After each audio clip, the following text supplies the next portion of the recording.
everyone, it's me, Nat, again. I'm sure you're wondering, like, wow, Nat, you really, like, dressed up for today.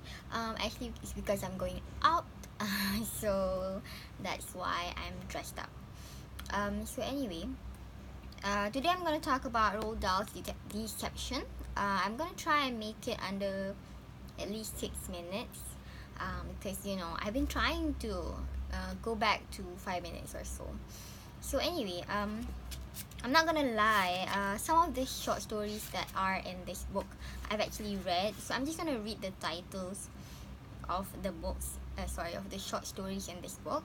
My Lady Love, My Dove, The Mildenhall Treasure, Parson's Pleasure, The Wonderful Story of Henry Sugar, The Umbrella Man, The Bookseller, Vengeance is Mine, Inc., Lamb to the Slaughter, Mr. Bottyball, and Man from the South. Okay, so I have actually read 1, 2, 3, 4, 5, 6, 7. I've actually read 7 of the short stories in this book. I didn't realize this when I bought it, of course, because it was in the plastic packaging. And I mean, I did try looking up like what short stories were in here, and they listed out a few, and I knew a few of them, but I was like, oh, maybe I'll read new ones. But it's fine because I love Roald Dahl stories, and I love the stories that were featured in this book. So I'm gonna go like a bit one by one with you. Okay, so My Lady Love, My Dove is a really nice story where you have this person who, I don't know, like, how do I tell this story without spoiling it? It's such a good...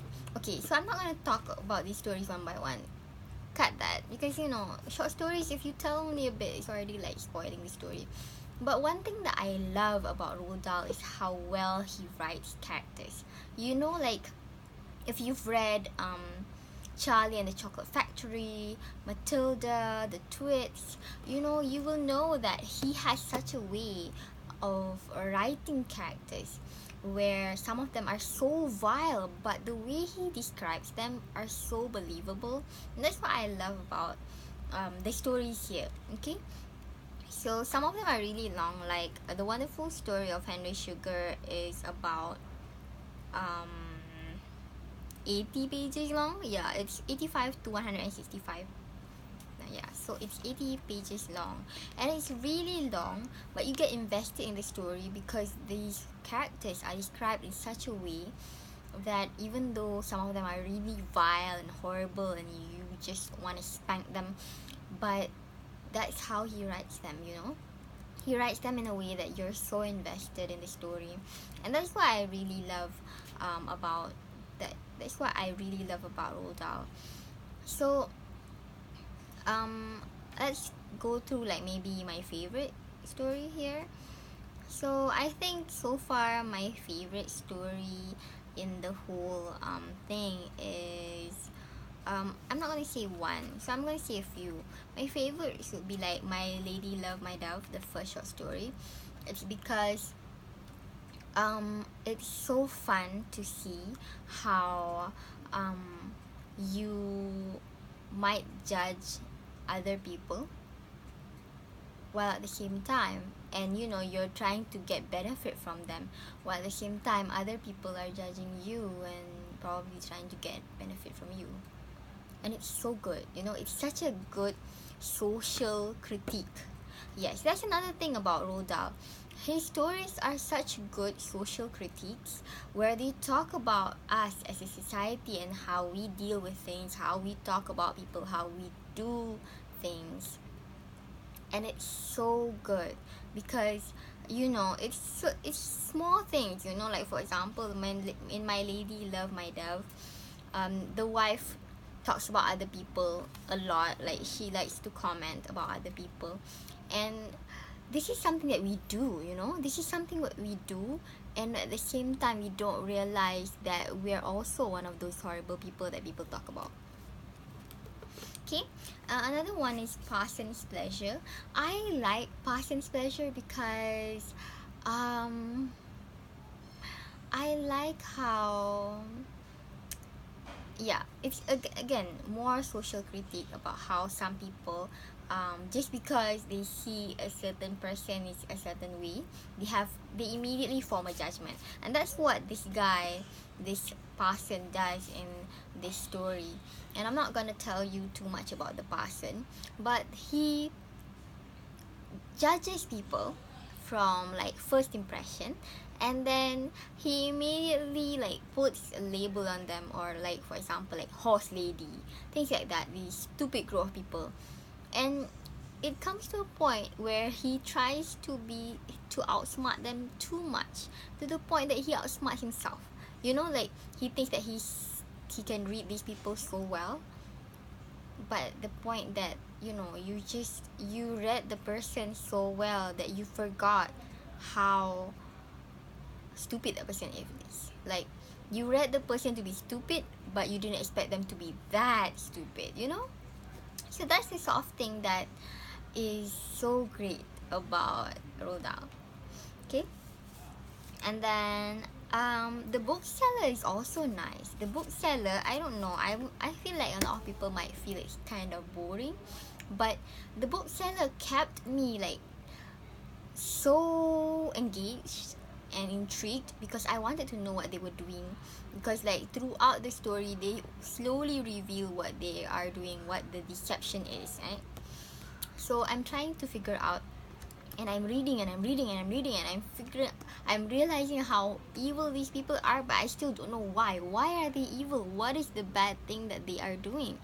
And close to like 3/4 you find out, and you're like, what? And then the ending is just nice. It's such a good ending. I read a few reviews where people say they love the wonderful story of Henry Sugar, the 80 pages long story. I don't know, I'm okay with it. It's interesting. It's actually really interesting. It gets me engaging in the story. I mean, it gets me engaged. It engages me. I don't know. I'm not even constructing sentences really. So it's a good story, but at the same time, it's too long. It got a little draggy. I wanted to figure out what's happening, and that's just like, I just wanted to know what's the end. That's it.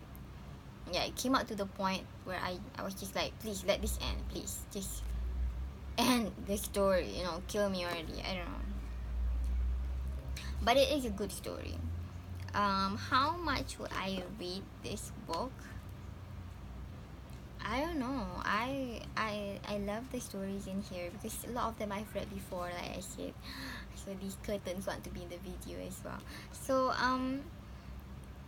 there are other good stories as well, like Lamb to the Slaughter, Man from the South, and these stories, they have like Lamb to the Slaughter is more of a slow kill. It kills you slowly, and it's something that I'm sure another thing that I love about Roald Dahl stories is about how he captures married life, and how he captures certain things about husbands and wives that you don't really want to think about, but they're there. They are real things that happen, and that's what Lambs to the Slaughter is. And it's a really slow kill to you, but it's a nice story. And finally, Man from the South, it's something that it's from the beginning, there's something that bothers you, and it just gets worse and worse and worse and worse, and the ending's like, wow. Yeah, like, so I don't know, I would suggest that you read this book. This is a wonderful book. I would probably rate it like a 4.4, maybe 4. I wouldn't say 4.5, because the wonderful story of Henry Sugar was so long, and I got really tired. I'm sorry. Yeah. And then there was also the Mildenhall Treasure, which is 30 pages, which had a less exciting ending. I mean, yeah, it's a lot of pages, and you know, you expect something with a lot of pages to have something really good for you at the end of it. So it's a good story. I like it, but it was a bit draggy. So I'm gonna give it a 4.